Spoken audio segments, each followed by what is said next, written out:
Goeiedag en baie welkom. Vandag gaan ons kyk na die bouplan van die belangrikste projek waar jy ooit aan gaan werk. En dit is jouself. Ja, ons gaan die boustene ontdek wat jou help om 'n regtig sterk en gelukkige weergawe van jouself te bou. Reg? Is jy gereed? Kom ons spring weg. Stop en dink vir 'n oomblik daaroor. Wat is daai unieke mengsel van gedagtes, gevoelens en drome wat jou maak? Jy sien, daardie vraag is die absolute beginpunt van ons hele ontdekkingstog vandag. En hier is dit, die fondament van alles. Voordat jy enigiets kan bou, moet jy die grondslag regkry. En in ons geval, daardie grondslag is jou selfbegrip. Basies, hoe jy oor jouself dink en hoe jy oor jouself voel. So kom ons pak hierdie heel eerste en ek sou sê, miskien die belangrikste boublok uit. Wat presies beteken hierdie woord selfbegrip? Kom ons kyk.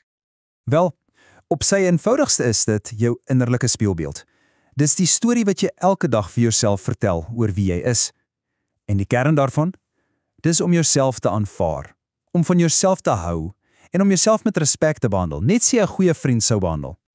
Nou, hier is waar dit interessant raak. Hierdie idee kan in twee heeltemal verskillende rigtings gaan. Aan die een kant het ons 'n positiewe selfbegrip waar jy jou eie waarde ken en goed voel oor wie jy is. Maar aan die ander kant is daar 'n negatiewe selfbegrip en dit voel soos 'n swaar gewig wat jou altyd afdruk. Ons doel natuurlik is om aan daardie positiewe kant te bou. Goed, nou dat ons weet wat die fondament is die groot vraag, hoe bou ons daarop? Kom ons maak ons gereedskapskis oop en kyk na die praktiese goed wat ons kan doen om daardie positiewe selfbeeld sterk te maak. Hierdie is briljant, want dis 'n regte praktiese plan. Om na jouself te kyk, dis nie net oor kos en slaap nie, jy weet. Dit sê vir jouself, hey, ek is belangrik. Om pret te hê, dis soos petrol vir jou siel. En kyk na daai laaste twee. Stel klein doelwitte en vier jou suksesse. Weet jy hoekom dit so goed werk? Want elke keer as jy 'n doelwit bereik, maak nie saak hoe klein nie, gee jou brein vir jou 'n klein beloning. Dit laat jou goed voel en versterk daai gedrag. Elke klein oorwinning is letterlik nog 'n baksteen in die muur van jou selfvertroue.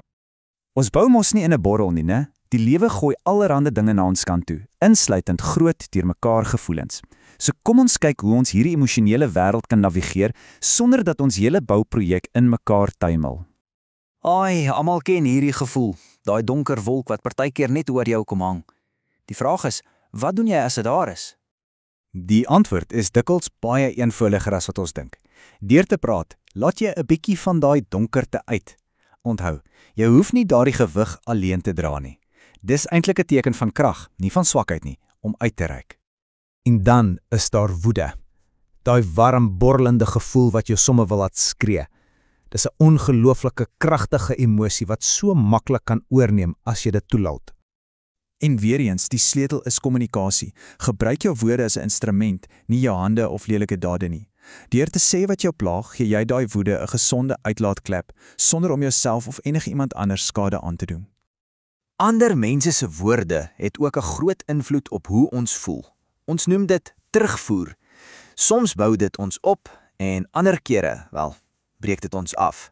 Maar daar is 'n baie slim manier om terugvoer te gee sodat dit eintlik altyd help. En hier is dit, die terugvoer toe broodjie.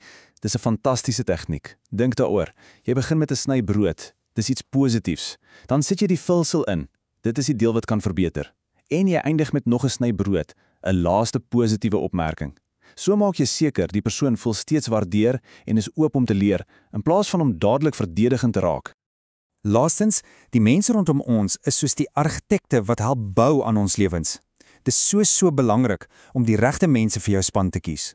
Kom ons kyk na die verskil tussen verhoudings wat ons help bou en die wat eintlik net afbreek. Hierdie vergelyking maak dit glashelder, né? Veilige verhoudings is gebou op stewige pilare soos respek, ondersteuning en vertroue. Jy voel gesien, jy voel belangrik. Onveilige verhoudings aan die ander kant is vol boelies, manipulasie en oneerlikheid. Dit laat jou net klein en onseker voel. En kyk hier na die eindresultaat, is so duidelik. Veilige verhoudings vul jou emosionele tank. Dit maak jou sterker en versterk jou selfbeeld. Maar onveilige verhoudings, hulle tap jou energie en laat jou altyd voel asof jy jouself moet verdedig. En dis onmoontlik om te groei as jy heeltyd in verdedigingsmodus is. So, die groot belangrike vraag, wat doen jy as jy in so 'n onveilige verhouding vasgevang is? Die belangrikste ding is, moenie stil bly nie. Praat met 'n volwassene wat jy vertrou. Onthou altyd, jou veiligheid kom eerste en jy het die reg om jouself te beskerm. Daar is altyd mense wat wil en kan help. Sjoe, ons het vandag deur 'n hele bouplan gewerk, van jou selfbegrip tot jou gevoelens tot jou verhoudings.